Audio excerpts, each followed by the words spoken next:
В эфире программа «Актуальное интервью». В студии работает Анастасия Кобызева. Завершилась работа первой межрегиональной конференции о влиянии женских сообществ на реализацию национальных проектов России. Об итогах конференции мы сегодня поговорим с гостем студии, координатором открытого форума женщин Якутии, подруги, исполняющим обязанности ректора Северо-Восточного федерального университета имени Максима Кировича Амосова Евгенией Михайловой. Евгения Исаевна, здравствуйте. Добрый день. Прошла довольно масштабная конференция по обсуждению национальных проектов в России. Какие итоги можно подвести? Ну, во-первых, цели нашей конференции, они как раз рассчитаны были на то, чтобы каждый житель и, конечно же, якутянка, женщины, ну, как наиболее активная часть общества, во-первых, прониклись идеями национальных проектов, а их 12 в стране. Ну и, конечно же, посмотрели именно и ознакомились, и, конечно же, нашли нишу, в которой они могли бы принять самое активное участие в части тех национальных проектов. Мы отобрали пока 7. Это, конечно же, наука, образование, здравоохранение, демография, культура, экология, цифровая экономика. Это как раз те национальные проекты, внутри которых есть различного такого направления федеральные проекты. И хотелось бы, чтобы, практически понимая, что это прорывные цели для развития нашей страны, но и нашего региона, республики, мы хотели, чтобы наши женщины захотели стать, например, общественными экспертами. Да? И очень приятно, что из тех, кто записался, 912 человек записалось на конференцию, приняли участие, если вот так, на пленарном заседании где-то около 600, обучились 133 человека, получили удостоверение. Значит, теперь они уже у нас, будем говорить, специалисты по управлению проектами. Это в субботу-воскресенье учились, но не все захотели, кто-то уехал. Очень приятно, что с вузов было более 340, например, участниц. Ну и я думаю, что все будут участвовать в реализации, во-первых, разработки и в реализации муниципальных проектов, которые тоже в рамках региональных и национальных будут работать. Евгения Исаевна, вы были модератором дискуссионной площадки по обсуждению национального проекта образования. Да. Что прежде всего сейчас волнует педагогическую общественность? Ну, во-первых, на этой площадке было наибольшее количество участников. Это и директора школ, это и учителя, где-то около 180 человек. Меня, конечно же, очень порадовал, во-первых, доклад. Это руководитель проектного офиса Юрий Иванович Семенов. Очень интересно было у него выступление. Ну и поступило около 40 вопросов, точнее 41 вопрос в части того, что касается вот этих 10 федеральных проектов. И, конечно же, участие республики, участие каждой школы, дошкольных учреждений, учебных заведений, профессиональных в том числе.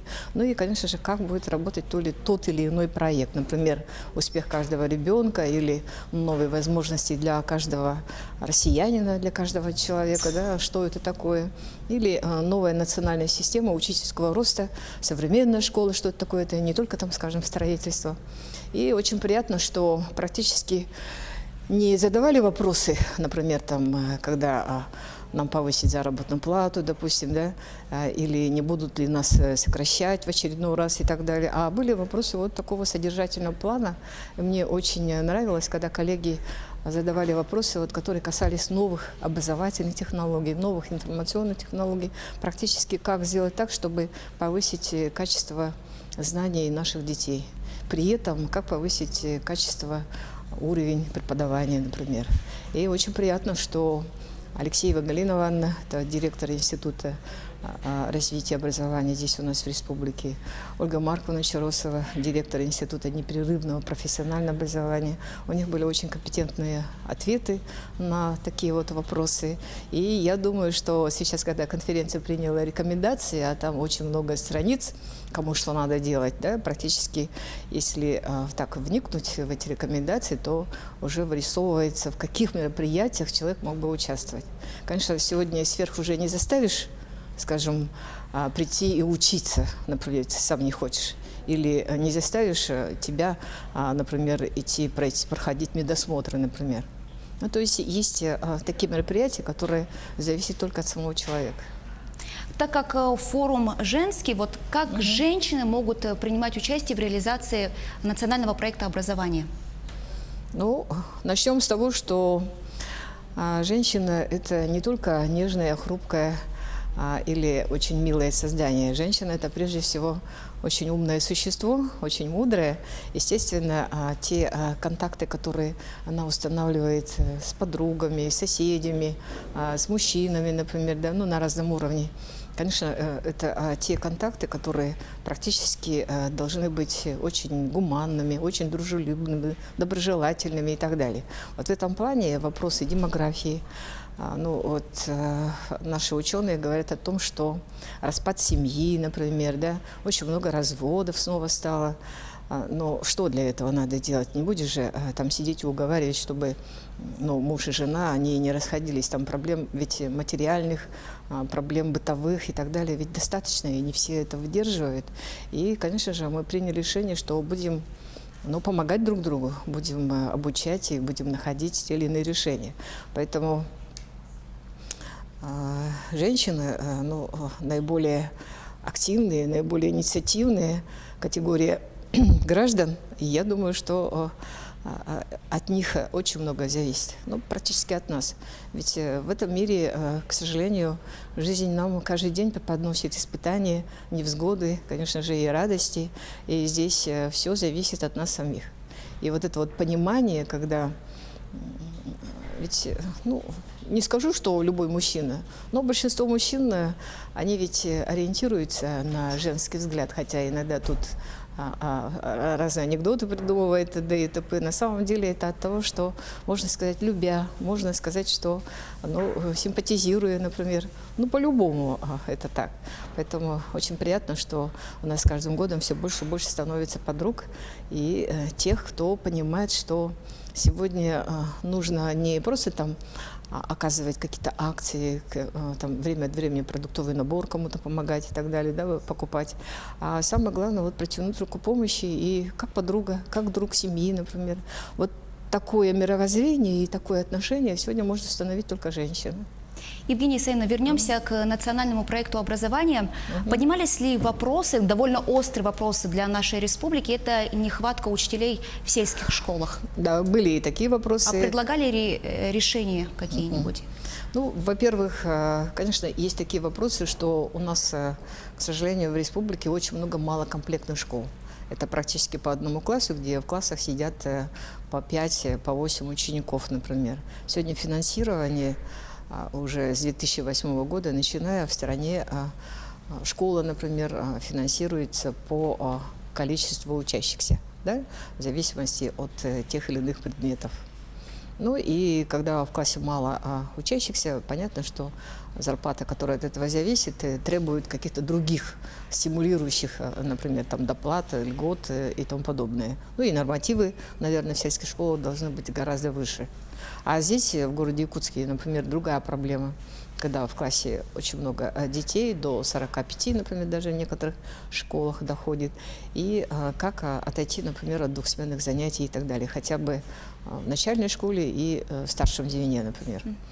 Такие планы страной приняты, и я очень надеюсь, что оно будет реализовано.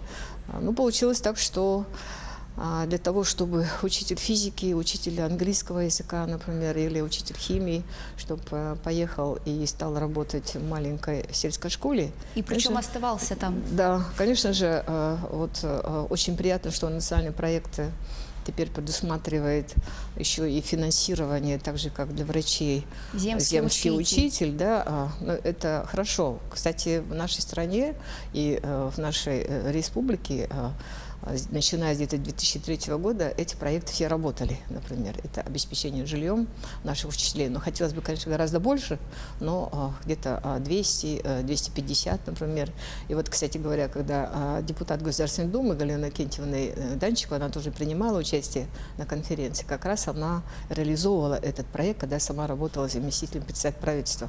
Отличный доклад был у Ольги Валерьевны Балабкиной, как заместителя председателя, совершенно такой непринужденный, независимая, без всякого текста, только работая с экраном, она очень доходчиво объясняла реализацию каждого проекта здесь у нас в республике. И в том числе, конечно же, обращалось внимание на проблемы сельских школ. это не только, там, скажем, будут вводиться будут, например, там, в режиме онлайн проведение каких-то лекций и так далее. Но самое главное, как сделать так, чтобы учителя, предметники, именно учитель физики, например, для которых в сельской школе всего-то 12 часов в неделю. А кто поедет, когда нагрузка зарплаты дается, скажем, на 18 часов, например, да?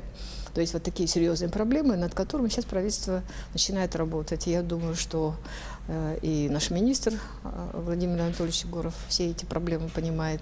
Ну и когда эти вопросы ставились, и в том числе, конечно, очень серьезный вопрос воспитания молодых людей, как их воспитывать, ну, вроде бы всем все понятно, что воспитываются в первую очередь дети в семье, но при этом этой семье нужно же оказывать какую-то грамотную помощь, например, не только, опять-таки, вопросы решать бытового плана.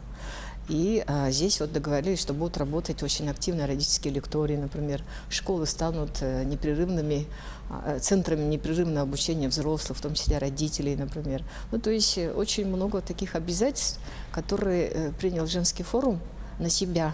Ну и мы в этом направлении будем работать. Евгения, я думаю, что вы тоже нам поможете. Обязательно. Потому что вот средства массовой информации, конечно же, радио, телевидение, это как раз... Большой толчок. Ну, хотя принято считать, что, дескать, никто телевизор не смотрит, но я знаю, я даже по себе, когда вот ночью смотрю почту дневную, я обязательно одним глазом смотрю телевизор. Ну, во-первых, это новости, во-вторых, это интересные передачи, например. В завершение нашей беседы в преддверии большого праздника 8 марта, что бы вы хотели пожелать женщинам? Ну, конечно же, здоровья, терпения, ну и чтобы наши женщины никогда не отчаивались, не опускали руки. Все в наших руках. На такой позитивной ноте закончим нашу беседу. Евгения Исаевна, огромное спасибо, что пришли к нам в студию и ответили на наши вопросы. Да, спасибо большое вам. А я напомню, что у нас в гостях была Евгения Михайлова, координатор открытого форума женщин-подруги, исполняющая обязанности ректора Северо-Восточного федерального университета. Оставайтесь с нами.